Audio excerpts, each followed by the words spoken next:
Hello, I'm Spender94 here, and today I'm bringing you another Pokemon ORAS Wi-Fi battle. As you can see, my opponent here, Slenderman, that's an awesome name actually, is rocking a pretty powerful team, and the Among Us is pretty interesting, Gengar, Greninja, etc, etc. So we'll jump straight into this battle here, and he just decided to lead off with his Ferrothorn here, whereas I lead off with my Chinchino, and of course this is the matchup I won, because Chinchino cannot touch many steel types at all.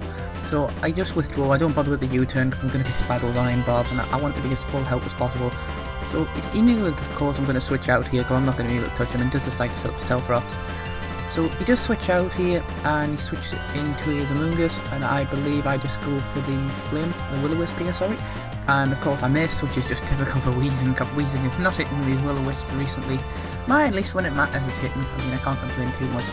So I have to switch out again. Stealth Rocks are going to start taking damage, and I predicted the Spore, so goes into my Gudra, gets that Sap Super boost. Now, I go for the Flamethrower here, and it does a huge chunk of damage, nice half health, but of course he gets a Toxic on me, so he kind of gets the last laugh there, and I'm thinking, ah shit, not what I wanted to be on Gudra. Gudra does not like being poisoned at all, and I've got no heal bell in this team. So he goes for the Protect to kind of scout out what I'm going to do again, and I go for the Draco Meteor because I was expecting the switch, so the Protect was a good move here by my opponent.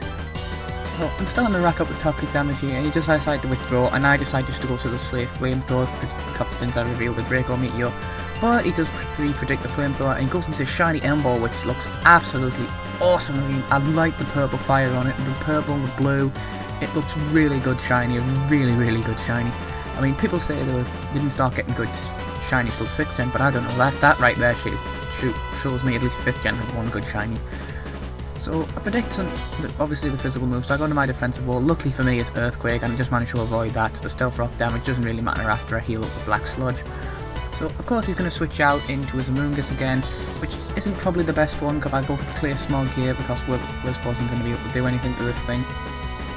So I do a huge chunk of damage, and I must admit this is a little bit strange. I did not expect to outspeed. I don't know Among Us very well, but I do manage to outspeed, hit the super effective Flamethrower, and of course take this thing out. So Weezing's back up to full health now after staying in a few turns after the Black Sludge. Luckily Stealth Rocks don't damage too much in this team, and my opponent makes another pretty bad play here. He goes for the Stone Edge on the Weezing. I'm not sure what type he thought Weezing was, but I hit him with this thing up the Will-O-Wisp. Basically this new Chow is no longer a threat after it's been burned. I mean, yeah, it's pretty fast, but once you get a burn on this thing, it's not as threatening, is it? It's not as threatening, obviously, without a burn. So, I got the Flamethrower here. I'm just going to chip this thing away, do what damage I can. As you see, that Stone Edge does nothing here. And he's going to switch out, go for the U-turn, and I believe I just keep going for the Flamethrower here. I knew eventually he was going to switch out into the Pork Chop, because I was just going to be able to just keep chucking out the Flamethrowers, etc. So, go for the Flamethrower again. It's just chipping away on this thing because this thing ever since it comes out, Reckless, you usually see them Choice Scarf, Reckless, and they just cause a load of damage. Or even Choice Banded, Reckless pretty much hurts because you get the boost in the Choice Banded. If you go for Flare Blitz you get stabbed from that, and it really does hit and hurt. So I go into my Staying Alive here, who's going to be able just to hold this thing off for days, and he goes for the Head Smash. Luckily for me, I do resist that, but damn, that was scary. I keep forgetting this thing has Head Smash. So he reveals the Life Orb, which is a pretty interesting set with Reckless and Recoil. You're going to get some really heavy hits from this thing, then eventually die off. So I suppose it's a decent set. I'd recommend Bandage or Scarf, but either way, Life Orb works. At least you get variety of moves. So I've decided to recover if he decides to stay in. He's just going to do more cosmetic damage to himself and me. And obviously, Staying Alive is not going to be staying alive against this Ferrothorn because I'm like, okay, he's bought this in. He's probably got the Grass move. So I do switch out because I am panicking right now because I'm like, I don't really want to mess with this thing. And he goes for the Gyro Ball and does a load of damage to my Gudra, and the poison finishes it off. So not too great of a play on my part, but I was expecting the Grass move there. I was expecting, okay, he's bought this in the water ground. He's clearly got a Grass move and it's going to hit and hurt. So I go into my Toxicate to scare this thing out. Then he goes into his Gangstar. And I just wanted to go for the Flamethrower here just to get some damage on whatever wants to go in. And of course, decent-ish little chunk of the Gengar. I mean, this thing, my Weezing does have no special attack investment, it's just a big bulky wall. It's got loads of special defense investment and just uses its naturally good defensive bulk to its advantage. And here, I make another very stupid play. I go into my Chinchino expecting the Ghost move or something like that. I didn't expect the poison here. But obviously he makes a really good prediction, goes for the Dark Pulse here, which causes a load of damage to my Chinchino. I'm really surprised that wasn't a one-hit kill. But of course 2 Dark Pulses and I'm going to go down to this Mega Gengar. So now we've entered the Uber's realm. So I bring in my Mega Man here, and Mega Man's just going to blast this thing to bits. Then he does withdraw and brings in his Greninja, which I honestly forgot he even had this, because I don't write down my opponent's team or anything like that, which I really should do. So after I Mega Evolve into Mega Blastoise, which is one of the best living ever. I mean, you know, more guns the better. But I really wish the animations would actually show them, you know, like this for example. It just looks like a normal Dark Pulse. I know I'd be getting special animations and all that, but it would be nice to see the things actually shoot out the guns. That's just maybe we'll get that in Gen 7, you never know. So I go into Staying Alive here, hopefully, you know, he doesn't want to, he hasn't got the grass move or anything like that, which probably not the best play, because if he had grass not my Staying Alive would have died there. But he reveals the U-turn, predicting the switch, and it goes back to him. And I'm like, oh great, he's going to bring in his Ferrothorn on me. And of course, I can't really touch this not Paul Ferrothorn, Paul Gastrodon, he's the one that's worried. So obviously Staying Alive is wanting to live up to his namesake and decides to switch out.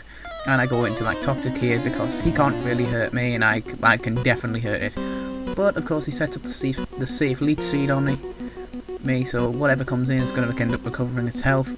And I was seeing if he can't protect here after he saps my health. Leech Seed, kind of wishing I had Liquid Ooze now, but I'm not complaining, actually Levitate's a way better ability. So I predict the switch here into his Pork Chop, so I managed to switch out, and he's obviously not wanting to stay around, he switches out, so this switch did help me a lot, because if I stayed in, you know, it could have been a lot more difficult of a situation. And here it reveals my opponent obviously doesn't know what typing Gastrodon is. I think he was thinking it was a water type, just pure water, because it goes for the Wild Charge, and of course I'm water ground, so I'm immune to it. So I'll go for the Scowl just to get some damage or whatever comes in. If the Ferrothorn was in, I did have a chance for a burn. So luckily for me, I get the Scowl and kill off this Pork Chop, which is quite a big threat to my team. Anyone who's versed these things knows these things can really hit and hurt if you don't resist them. So now he goes into his Ferrothorn, and of course I'm not wanting to hang around. And I go into my defensive wall here, Toxic again. Just coming out, every time this Ferrothorn comes out, I am bringing my Toxic out just to absorb whatever it wants to do. Because Gyro Ball can barely touch me. Well, I say barely, that did a decent chunk of health there, considering. So I'm wondering if this thing has probably some attacking investment in it. So he just switch out, goes into his Greninja again, and I believe I go for the Flamethrower here, and that's not going to be enough to kill, because without any special attack investment, and plus the fact he resists. So this is not looking good, this Greninja's causing problems, so I just decided to switch out, and I switch out into my XCOM here. Because I was thinking, hopefully I can tank the move, but of course Stealth Rock damage comes in. I'm thinking, of course I can't tank the move, I'm a Weavile, I'm incredibly frail. But he does go for the ice, pardon me, he does go for the Ice Beam here, and I am able to live that, and of course I won't be frozen because I'm an Ice type. I go for the Fake Out, he is killing this off, just hoping that Ferrothorn doesn't want to go in, and he does sack off his Greninja, and that's another big threat rid of. So here, we both kind of make misplays here. As you're about to say, I go for the Ice Shard, want to just get some damage on this thing, and of course it's not enough to kill. Then he goes for the Dark Pulse, and of course I managed to live that, so I'm like, yes!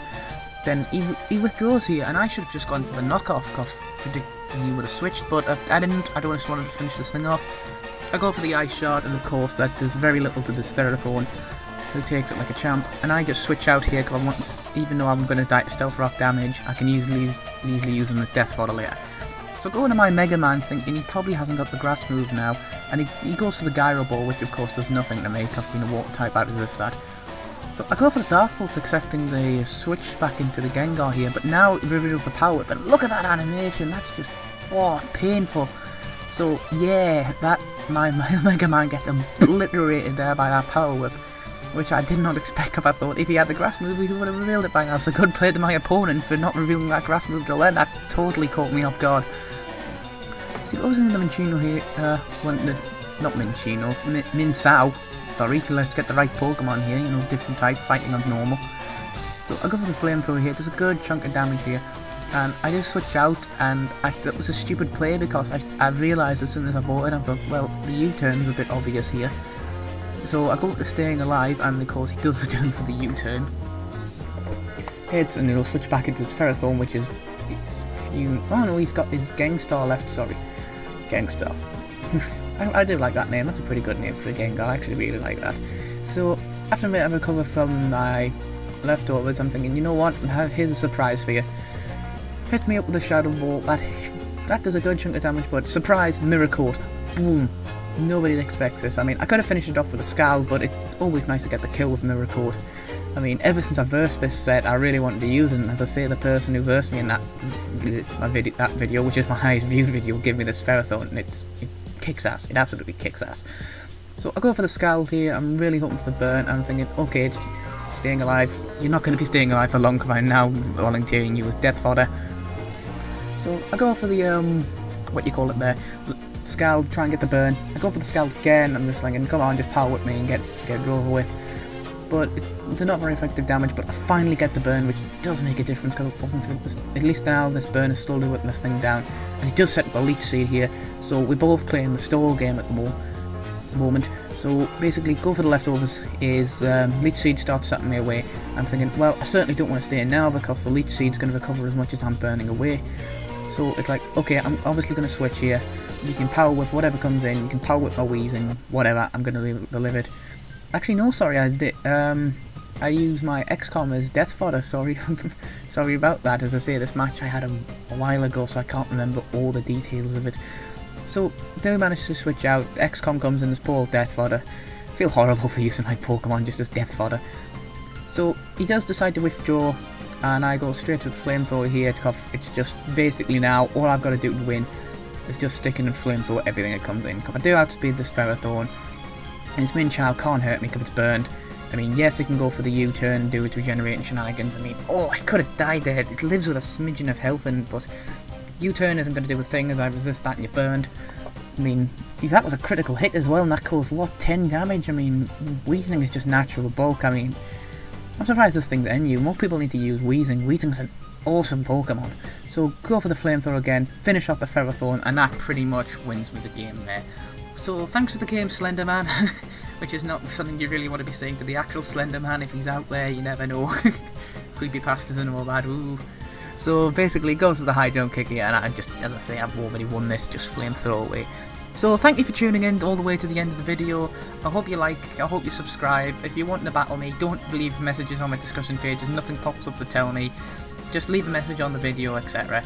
Anyway, I hope you've all had a nice day, and thank you very much for watching.